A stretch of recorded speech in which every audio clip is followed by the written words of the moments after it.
Bəzi dayanacaqlardan ödəniş terminalları götürülüb.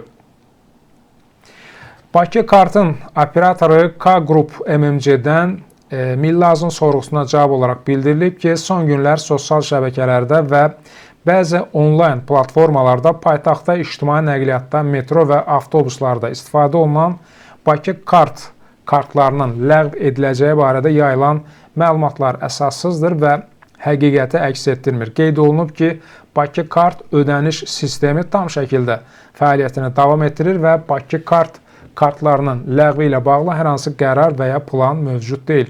Bakı Kart sistemi müasir texnologiyaların tətbiqi ilə daha da təkmilləşdirilir və istifadəçilərə daha rahat, çevik ödəniş imkanları təqdim olunur. Nəzərə çatdırılıb ki, yeni sistemin tətbiqi nəticəsində vətəndaşlar artıq təkcə Bakı Kart plastik kartı ilə deyil, eyni zamanda bank kartları, mobil tətbiqlər, NFC texnologiyası, həmçinin digər rəqəmsal ödəniş vasitələri vasitəsilə də gediş haqqını ödəyə bilərlər.